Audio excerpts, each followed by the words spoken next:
Alright, let me tell you about something that we made. Now, this thing, it could be in your hand right now, it could be in your desk, it could be in your pocket, it could be in anywhere right now. This thing, it's quiet. It feels like nothing. It is also lighter than how you would expect it. Sometimes it's clear like glass, and sometimes also rough with like cheap rubber. And also it can bend, it can stretch, it can crack, it can creak, but it never really breaks, or at least they don't break like how things usually should do. This, we see it almost every day, but we never really notice it, if you get what I mean. And here's also the thing, when we throw this thing out, it doesn't really leave. Now this thing is a safe shifter.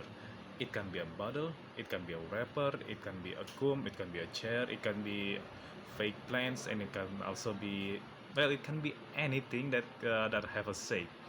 And also it holds your food also, and your drinks too. It's not natural. It doesn't die like natural things do. And here's the fun part. This thing doesn't exist 200 years ago. No, in fact, we invented it. We invented it out of, let's just say, accident, out of curiosity, desperation, or even fear. The story starts at 1800. Back then, people were afraid of running out of ivory. Why? Because let's just say ivory back then was used on almost everything, like piano keys, combs, and everything that wasn't metal but needed to needed something that is hard like it. And the ivory, what I mean is like ivory like elephant tusk, rhino horns, the bones of exotic animals. Now, back then, the supply of it doesn't meet the demand, so someone just come out and say, let's make a fake version of it. Then, boom, celluloid. Okay, celluloid was the first synthetic material that replaces ivory. It felt like ivory, but it wasn't. Then, in 1907, someone named Leo Baekeland Leo Baekeland. He creates something that he named bakelite. Now, this bakelite thing is the true ancestors of what we use today. Why this thing is so special? Because it could be shaped, it could be molded, it could be hardened, and it would not conduct electricity. This thing was used on almost everything back then, even that. Like for example, radios, telephones, car parts, and then let's just say suddenly we have something that is doesn't easily break, doesn't rot, and lasts very long. Then came in the Second World War. At this event, this thing exploded. Back then, wartime industries need something that is cheap, strong, and could be produced and massed easily. Now, because why? Because metal is precious and rubber was scarce. So scientists made substitutes. They created some things like this stuff. And after the war, we keep using it. For example, we start putting it in foods, in clothes, and even in furnitures. And then suddenly, almost everything had this. And then everything also become disposable. We made something that lasts forever, but use it for 5 minutes.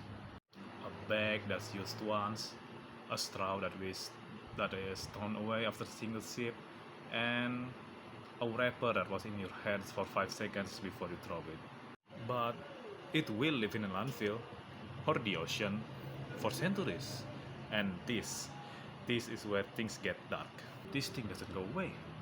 If you burn it, it's going to give you poison. And if you bury it, it's going to seep to the ground.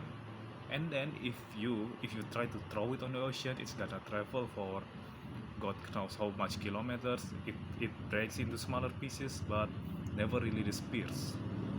Sometimes they can be eaten by some unfortunate fish, and then suddenly it's inside us too.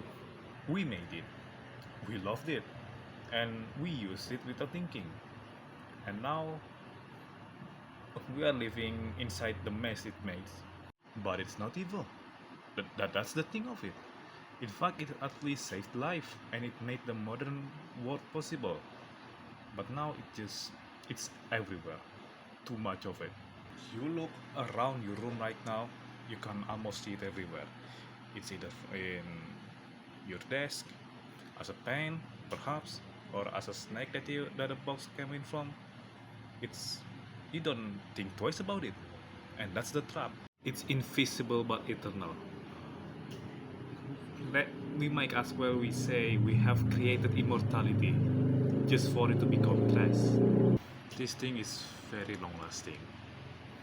One day your name could be forgotten, your town turned into dust, but this thing is going to be there, either sitting in a ditch, buried somewhere, or in the ocean. Uh, in almost every place in the world, just because it's cheap, easy, useful. Drop it in the comments below if you know what I'm talking about.